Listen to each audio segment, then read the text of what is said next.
इसमें महिलाओं के लिए, बच्चों के लिए और मुसलमान समाज में जो पिछड़े हैं, जिसको आज तक कभी मौका नहीं मिला, जिसको दबा के रखा हुआ है, उनको जगह देने के लिए ये बिल लाया गया है। मैं सिर्फ उम्मीद ही नहीं, यकीन है कि इस बिल के बारे में सब कुछ जानकारी प्राप्त करने के बाद इस हाउस के जितने मेंबर्स हैं सब इस बिल को समर्थन जरूर करेंगे।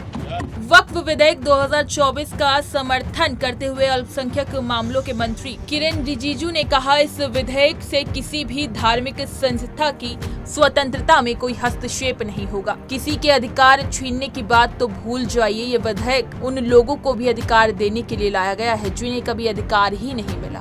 इस सदन के मेंबर्स को इस महत्वपूर्ण बिल में उन्होंने जो नोटिस दिया उसको एडमिट करके बोलने का मौका दिया। सबसे पहले तो मैं इनका नोटिस क्यों स्टैंड नहीं करते हैं और जो भी पॉइंट्स उन्होंने यहाँ ऑब्जेक्शन के तौर पर रेज किया, यहाँ उसको एडमिट क्यों नहीं करना चाहिए, मैं संक्षेप में बताना चाहता हूँ। उसके बाद जितने भी इश्यूज आज यहाँ उठाए गए हैं उसको मैं आपके अनुमति से विस्तार से एक एक पॉइंट का मैं जवाब देना चाहूंगा। और मैं ये मानता हूं, विश्वास है कि मेरे बात को ध्यान से सुनने के बाद अंत में इन्होंने जो भी आशंकाएं व्यक्त किए हैं या गलत तरीके से यहाँ बातें बताया गया है, सब चीज को मैं दूर करूंगा। और मैं सिर्फ उम्मीद ही नहीं, यकीन है कि इस बिल के बारे में सब कुछ जानकारी प्राप्त करने के बाद इस हाउस के जितने मेंबर्स हैं सब इस बिल को समर्थन जरूर करेंगे। सबसे पहले अध्यक्ष महोदय जी, इन्होंने कॉम्पिटेंसी का मुद्दा यहां उठाया। मैं पूरे जिम्मेदारी के साथ आपके माध्यम से सदन को बताना चाहता हूं, इस बिल में जो भी प्रावधान है आर्टिकल 25 से लेकर के 30 तक किसी रिलीजियस बॉडी का जो फ्रीडम है उसमें कोई हस्तक्षेप नहीं किया जा रहा है, ना ही संविधान का किसी भी अनुच्छेद का इसमें उल्लंघन किया गया है।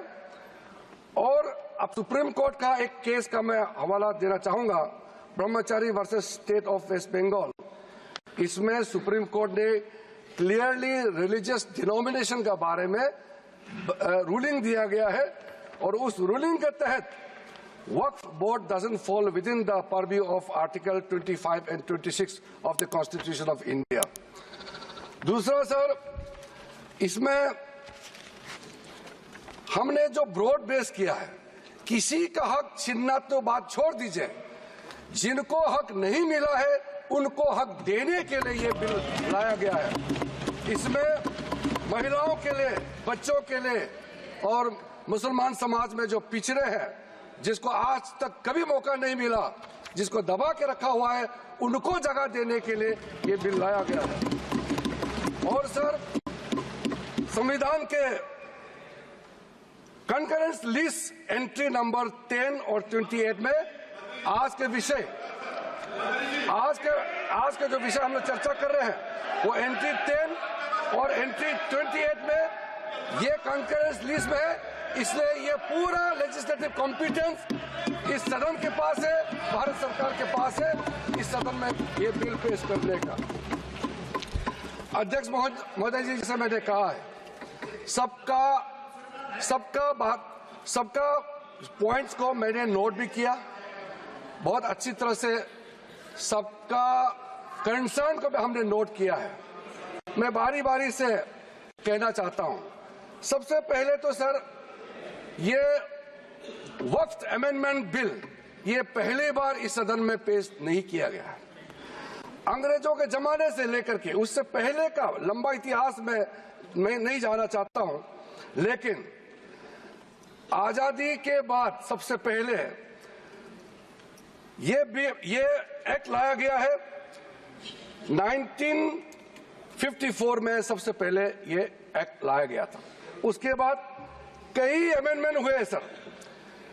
काफी अमेंडमेंट होने के बाद मैं पूरा इतिहास में नहीं जा रहा हूं, लेकिन जो अमेंडमेंट आज हम लाने जा रहे हैं इस सदन में, वो वक्फ एक्ट 1995, जिसको 2013 में अमेंडमेंट ला करके इस पूरा जो वक्फ का पर्पस, इंटेंशन और जिसके उम्मीद में लोगों का सालों तक था कि इस अमेंडमेंट जो लाया इससे कुछ फायदा मिलेगा, उसको उल्टा करके 2013 में ऐसा प्रावधान डाला गया था जिसके वजह से आज ये अमेंडमेंट लेकर के हमको यहाँ सदन में आना पड़ रहा है।